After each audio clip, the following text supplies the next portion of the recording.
Tanto Marcos Pérez Jiménez como Nicolás Maduro, a pesar de sus diferentes contextos históricos y orientaciones políticas, comparten similitudes significativas en sus métodos de gobierno autoritario. Ambos líderes ascendieron al poder en circunstancias controvertidas y consolidaron su control mediante la represión de la oposición política, la supresión de la libertad de expresión y la persecución de voces críticas. Los dos regímenes se caracterizaron por acusaciones de corrupción generalizada, violaciones de derechos humanos y el uso de las fuerzas de seguridad del Estado para sofocar el descontento popular. Tanto Pérez Jiménez como Maduro enfrentaron crisis económicas durante sus mandatos, aunque respondieron de manera diferente, Pérez Jiménez con proyectos de infraestructura a gran escala y Maduro con políticas económicas que han llevado a una hiperinflación y escasez crónica. Veamos ambos casos. El ascenso al poder de Marcos Pérez Jiménez en Venezuela comenzó con el golpe de Estado de 1948 contra el presidente Rómulo Gallegos. Como miembro de la Junta Militar de Gobierno, Pérez Jiménez fue consolidando su influencia dentro de las Fuerzas Armadas y la esfera política. En 1952, cuando las elecciones presidenciales indicaban una victoria de la oposición, Pérez Jiménez anuló los resultados y se autoproclamó presidente provisional, estableciendo así su dictadura. El régimen de Pérez Jiménez se caracterizó por una severa represión contra la oposición política y la prensa libre. Los partidos políticos fueron proscritos y sus líderes perseguidos, encarcelados o forzados al exilio. La libertad de expresión fue drásticamente limitada, con periódicos y emisoras de radio sometidos a una estricta censura. Aquellos medios que se atrevían a criticar al gobierno eran clausurados, creando un clima de miedo y autocensura en la sociedad venezolana. La Dirección de Seguridad Nacional, DSN, se convirtió en el brazo ejecutor de la represión del régimen. Opositores políticos, estudiantes, periodistas y cualquier persona considerada una amenaza eran frecuentemente detenidos, torturados y, en algunos casos, asesinados. La cárcel de Guasina, en el delta del Orinoco, ganó notoriedad como centro de detención y tortura de presos políticos. A pesar de la implementación de ambiciosos proyectos de infraestructura bajo el lema del Nuevo Ideal Nacional, el gobierno de Pérez Jiménez estuvo marcado por una corrupción generalizada. Una pequeña élite se enriquecía mientras la mayoría de los venezolanos no veía mejoras sustanciales en su calidad de vida, agudizando la desigualdad económica y social. La represión al pueblo se manifestó no solo en la persecución política, sino también en la supresión de derechos laborales y la represión violenta de protestas y manifestaciones. El régimen utilizó la fuerza para sofocar cualquier expresión de descontento popular, contribuyendo a un clima de temor generalizado. A pesar de la represión, la oposición al régimen continuó creciendo. Los partidos políticos proscritos operaban en la clandestinidad, manteniendo viva la resistencia. Los estudiantes universitarios jugaron un papel crucial en la oposición, organizando protestas a pesar del riesgo de represalias. La Iglesia Católica, inicialmente aliada del régimen, comenzó a distanciarse y a criticar abiertamente las violaciones de derechos humanos. La crisis económica que golpeó a Venezuela a mediados de la década de 1950, provocada en parte por la caída de los precios del petróleo, contribuyó al debilitamiento del régimen. Esta situación limitó la capacidad del gobierno para continuar con sus proyectos de infraestructura y exacerbó el descontento popular. El descontento llegó incluso a las filas militares, con un grupo de oficiales comenzando a conspirar contra Pérez Jiménez. Este malestar dentro de las Fuerzas Armadas fue crucial para el eventual derrocamiento del dictador. No olvides suscribirte. La caída de Pérez Jiménez se precipitó en enero de 1958. Un intento de golpe de Estado el 1 de enero fue frustrado, pero sirvió como catalizador para los eventos subsiguientes. El 21 de enero, una huelga general paralizó el país y las calles se llenaron de manifestantes que exigían el fin de la dictadura. En la madrugada del 23 de enero de 1958, ante la inminente caída de su régimen, Pérez Jiménez huyó del país en un avión con destino a República Dominicana. Su partida marcó el fin de una década de dictadura y el inicio de un nuevo capítulo en la historia democrática de Venezuela. La caída de Pérez Jiménez fue el resultado de la convergencia del descontento popular, la presión de la oposición política, el papel de los estudiantes y la Iglesia, la crisis económica y la pérdida de apoyo dentro de las Fuerzas Armadas. En esta última década estamos frente a otro dictador.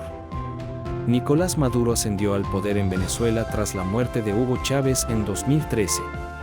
Inicialmente designado como vicepresidente y sucesor elegido por Chávez, Maduro ganó las elecciones presidenciales de 2013 en un proceso cuestionado por la oposición y observadores internacionales. Su victoria por un estrecho margen sentó las bases para un periodo de intensa confrontación política. Desde el inicio de su mandato, Maduro ha enfrentado acusaciones de reprimir la libertad de expresión. Su gobierno ha sido señalado por cerrar medios de comunicación críticos, perseguir a periodistas y limitar el acceso a Internet. La censura y la autocensura se han vuelto comunes, con muchos medios evitando la crítica directa al gobierno por temor a represalias. La corrupción ha sido un problema persistente durante el gobierno de Maduro. Numerosos escándalos han salido a la luz, involucrando a altos funcionarios del gobierno en casos de malversación de fondos públicos, narcotráfico y lavado de dinero. La falta de transparencia en la gestión de las empresas estatales, especialmente en el sector petrolero, ha sido particularmente criticada. La persecución política de adversarios ha sido una característica distintiva del régimen de Maduro. Líderes de la oposición han sido encarcelados, inhabilitados políticamente o forzados al exilio. El uso del sistema judicial para procesar a opositores ha sido denunciado como una forma de lawfare o guerra jurídica para silenciar las voces críticas. La crisis económica que ha azotado a Venezuela bajo el mandato de Maduro ha sido devastadora. La hiperinflación ha erosionado el poder adquisitivo de los ciudadanos, mientras que la mala gestión económica y la caída de los precios del petróleo han llevado a una contracción masiva de la economía. La escasez de alimentos, medicinas y otros bienes básicos ha generado una crisis humanitaria sin precedentes. Las protestas masivas contra el gobierno de Maduro, especialmente en 2014 y 2017, fueron reprimidas con dureza, resultando en numerosas muertes, heridos y detenciones. El uso excesivo de la fuerza por parte de las fuerzas de seguridad del Estado ha sido ampliamente documentado y condenado por organizaciones de derechos humanos. La creación de instituciones paralelas, como la Asamblea Nacional Constituyente en 2017, ha sido vista como un intento de Maduro por consolidar su poder y socavar a la oposición. Esto, junto con las cuestionadas elecciones presidenciales de 2018, ha llevado a una crisis de legitimidad, con muchos países negándose a reconocer a Maduro como presidente legítimo de Venezuela. El gobierno de Maduro ha sido acusado de violaciones sistemáticas de derechos humanos. Informes de la ONU han documentado ejecuciones extrajudiciales, detenciones arbitrarias, tortura y otros abusos. Estas acusaciones han llevado a sanciones internacionales contra funcionarios del gobierno venezolano y a investigaciones por parte de la Corte Penal Internacional. La crisis económica y política ha provocado un éxodo masivo de venezolanos, con millones huyendo a países vecinos y más allá. Esta migración forzada ha generado una crisis humanitaria regional y ha dejado a Venezuela sin una parte significativa de su fuerza laboral y capital humano. A pesar de las dificultades económicas y la presión internacional, Maduro ha logrado mantenerse en el poder mediante una combinación de represión política, control de las instituciones estatales y el apoyo de una base leal que sigue identificándose con el proyecto bolivariano. Su gobierno ha buscado alianzas con países como Rusia, China, Cuba e Irán, que le han proporcionado apoyo diplomático y, en algunos casos, económico y militar, permitiéndole resistir la presión internacional y mantener su control sobre Venezuela. Las elecciones presidenciales celebradas el 28 de julio de 2024 en Venezuela han sumido al país en un estado de incertidumbre y tensión. Según el Consejo Nacional Electoral, CNE, el presidente Nicolás Maduro resultó ganador con 550.092 votos, lo que representa el 51,20% del total. Este resultado le otorgaría a Maduro su tercera reelección, extendiendo su mandato desde enero de 2025 hasta enero de 2031. Sin embargo, la oposición venezolana, liderada por María Corina Machado y el candidato presidencial Edmundo González, ha rechazado categóricamente el resultado anunciado por el CNE. Machado afirmó públicamente que Venezuela tiene presidente electo y es Edmundo González Urrutia y todo el mundo lo sabe, desafiando abiertamente la versión oficial. El desglose de esos votos, según Machado, acreditaría un triunfo de la oposición. Una victoria, dijo, inequívoca, fehaciente, irreversible matemáticamente. Queremos contar los votos y las actas. Ahora le toca responder al Consejo Nacional Electoral, afirmó. Machado detalló sus cálculos, con el 73% de las actas emitidas en poder del comité de campaña de la oposición, Nicolás Maduro tiene 2.759.000 votos y Edmundo González Urrutia 6.275.000.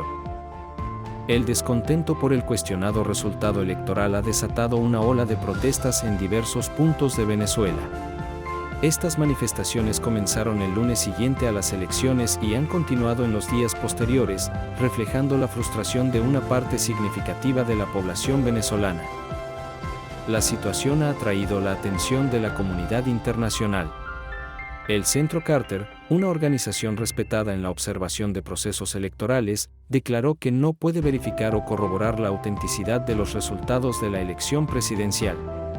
En un comunicado emitido el 30 de julio, la organización afirmó que la elección no se adecuó a parámetros y estándares internacionales de integridad electoral y no puede ser considerada como democrática. Esta declaración ha aumentado la presión tanto en las calles como a nivel internacional para que se realice un recuento transparente y verificable de los votos. El presidente de Estados Unidos, Joe Biden, se pronunció al respecto en la red social X, exigiendo que las autoridades electorales publiquen inmediatamente datos completos, transparentes y detallados sobre la votación. En medio de la creciente tensión, el chavismo ha comenzado a lanzar amenazas directas contra las principales figuras de la oposición. Jorge Rodríguez, un operador político cercano a Nicolás Maduro, declaró que María Corina Machado y Edmundo González deben ir presos, acusándolos además de fascistas. Estas declaraciones han elevado aún más la preocupación por la integridad física y la libertad de los líderes opositores. La situación se ha agravado con la denuncia de torturas contra el dirigente opositor Freddy Superlano, quien fue arrestado el 30 de julio en Caracas. El Partido Voluntad Popular ha expresado su preocupación por la integridad física de Superlano y ha solicitado la intervención del Alto Comisionado de las Naciones Unidas para los Derechos Humanos. El Foro Penal, una organización de derechos humanos, ha reportado 278 personas detenidas en tan solo 48 horas después de las elecciones. Este dato alarmante sugiere una represión sistemática contra los manifestantes y opositores al gobierno de Maduro. En un intento por contrarrestar la narrativa oficial, la oposición venezolana ha publicado su propio conteo interno por estados. Según este conteo alternativo, Edmundo González habría ganado en todas las entidades del país, lo que contradice directamente los resultados anunciados por el CNE.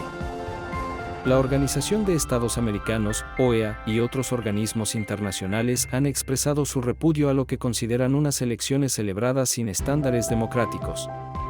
Estas declaraciones se suman a la creciente presión internacional sobre el gobierno de Maduro. España se ha unido a las voces que reclaman transparencia, pidiendo específicamente que se presenten las actas de la votación. Esta solicitud refleja la desconfianza generalizada en el proceso electoral y en los resultados anunciados por las autoridades venezolanas. La crisis política en Venezuela ha alcanzado un nuevo punto de ebullición con estas elecciones.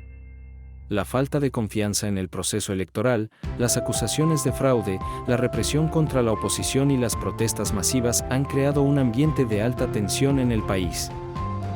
La comunidad internacional se encuentra ahora en una posición delicada, debiendo decidir cómo responder a esta crisis. Las acciones que tomen los diferentes países y organizaciones internacionales en los próximos días y semanas podrían tener un impacto significativo en el futuro político de Venezuela. Mientras tanto, el pueblo venezolano se encuentra en una situación de incertidumbre y temor. La posibilidad de una escalada de la violencia y la represión es una preocupación real, especialmente considerando las amenazas directas contra los líderes de la oposición y los reportes de detenciones masivas. En resumen, las elecciones del 28 de julio de 2024 en Venezuela, lejos de resolver la crisis política del país, parecen haberla profundizado. La falta de transparencia en el proceso electoral, las acusaciones de fraude, la represión contra la oposición y la creciente presión internacional han creado un escenario de alta tensión cuyo desenlace es aún incierto. Muchas gracias por ver y no olvides suscribirte.